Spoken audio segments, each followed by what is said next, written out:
All right, so news just coming in. Let's get you details of the Waqf Amendment Bill showdown. JPC draft report and revised bill have been adopted. Joint Parliamentary Committee members to give dissent notes by 4 p.m. today is what we are learning.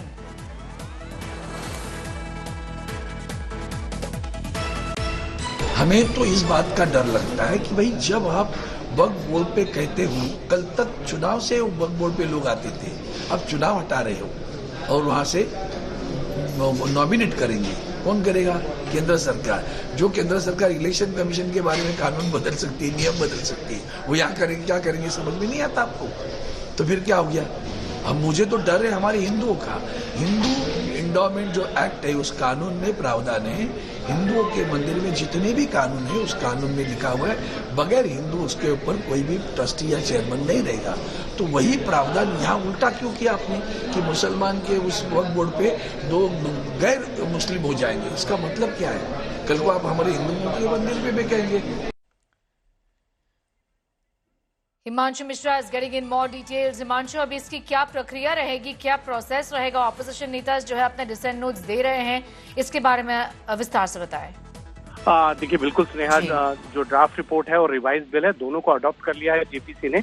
और decent note जो है अभी तक ए राजा, कल्याण बनर्जी, नदीम उल हक, संजय सिंह ने दिया है और अरविंद सावंत ने।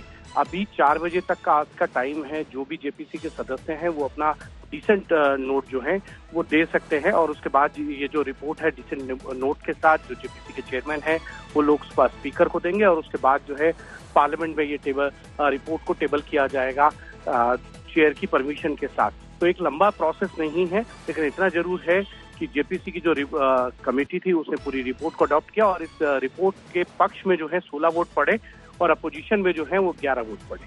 जी हिमांशु, सरकार अभी क्या कह रही है, किस तरीके से इसको आगे बढ़ाना है? क्योंकि सरकार ने ये क्लियरली कहा है कि वक्फ बोर्ड में जो लैंड का जो पूरा मामला है उसमें बहुत ओवरऑल देखा गया है कि बहुत ज्यादा प्रॉपर्टी जो है वक्फ बोर्ड ने अपने अंडर करके इसको रेक्टिफाई करने के लिए लॉ जरूरी है। तो वो अभी सरकार क्या चाहती है और वो कैसे रीच आउट करेगी ऑपोजिशन को?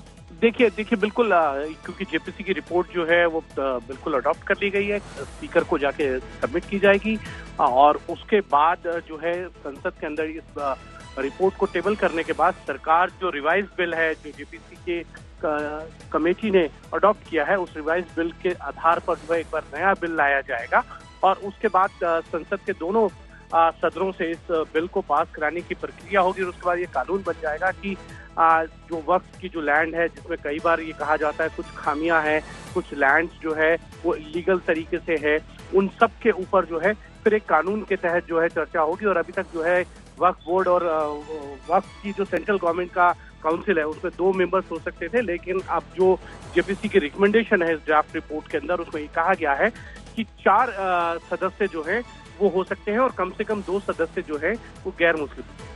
हिमांशु मिश्रा, ऑल्सो इसके बारे में हमें बताएं, ये पूरे लॉ के बारे में बताएं। ये जो बिल है ये जॉइंट पार्लियामेंट्री कमेटी पहुंचा क्योंकि इस पर ऑब्वियसली कंसेंसस नहीं बन रहा था।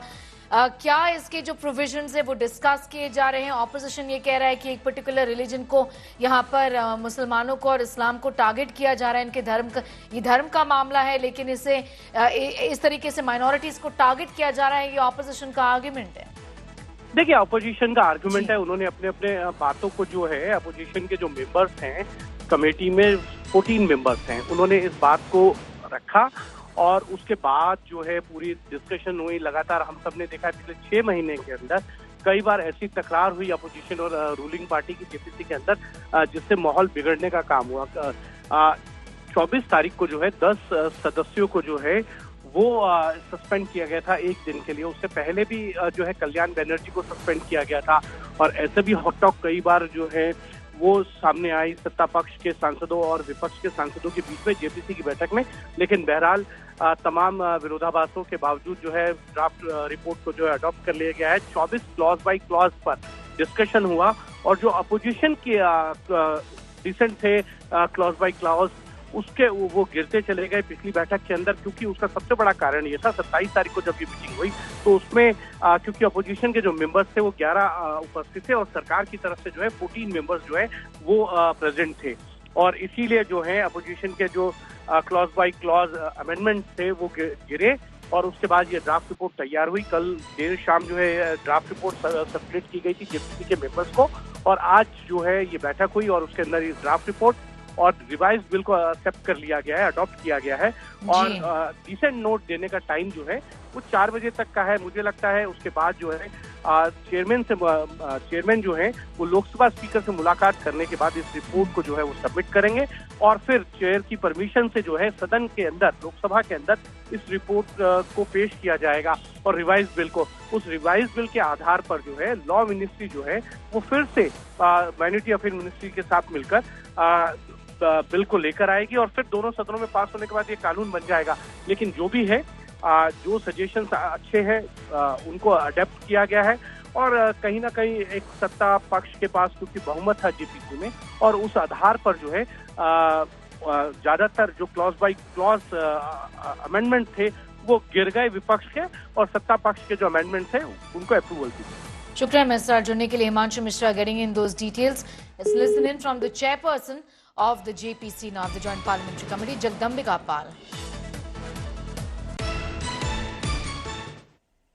आज ज्वाइंट पार्लियामेंट्री कमेटी की जितने डिलिब्रेशंस हुए और उसके आधार पे जो रिपोर्ट तैयार हुई, आज उसको फाइनली हम अडॉप्ट करेगी हमारी कमेटी जेपीसी। और जो उस दिन क्लॉज बाय क्लॉज उनमें संशोधन था और जिसको फिर जेपीसी ने वोटिंग और बहुमत के आधार पे अडॉप्ट किया था, वो रिवाइज बिल को भी आज हम उसको जेपीसी के समक्ष रखेंगे।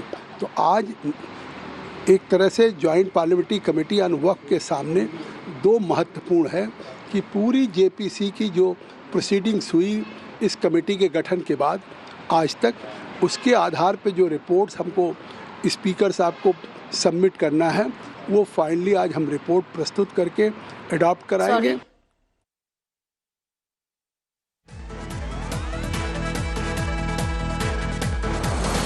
Go across to those visuals also that are coming in fact, of this meeting. At this point in time, the Waqf draft report and revised bill has now been adopted. Opposition netas have time to send in their dissent notes by 4 p.m. Big story at this hour. Waqf Amendment Bill showdown. The JPC draft report and revised bill have now been adopted. As far as the numbers are concerned, clearly the government is comfortable with 16 votes in favour, 11 against. JPC members will be giving in their dissent notes till 4 p.m. today. But what will change even after that is the big question here. We'll be going across to our reporters for more on that big story, even as we stay with those pictures coming in from Parliament. More reactions in.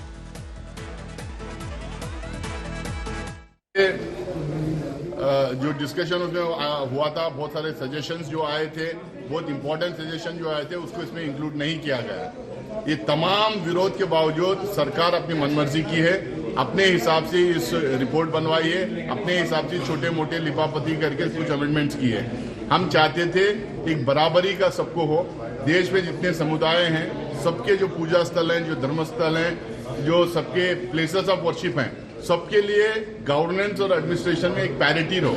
लेकिन यहाँ पे देखा गया पहली बार कि एक unconstitutional amendments लाए गए हैं, माइनॉरिटी के राइट्स का हनन हुआ है और ये कॉन्स्टिट्यूशन में जो माइनॉरिटीज को जो राइट्स दिया गया था उसके खिलाफ में ये अमेंडमेंट्स लाया गया है। हम क्लियरली कांग्रेस की तरफ से ये क्लियरली कहते हैं और हम चाहते भी थे कि हिंदुस्तान में जितने समुदाय हैं उनके तमाम प्लेसेस ऑफ वर्शिप का गवर्नेंस और एडमिनिस्ट्रेशन के लिए ये एक तरह के रूल हो। लेकिन यहाँ पे क्लियरली ये सिंगल आउट करने के लिए माइनॉरिटी कम्युनिटी के लोग को, खासकर मुसलमानों को सिंगल आउट करने के लिए और खासकर उनको दबाने के लिए, कुचलने के लिए, उनकी आवाज दबाने के लिए ये अमेंडमेंट्स लाए गए हैं। हम इसका विरोध किए। The Joint Parliamentary Committee Waqf draft report revised bill has been adopted. Clearly the numbers with the government, with 16 voting in favour, 11 against, and also the dissent notes will be submitted by 4 this afternoon is what we know.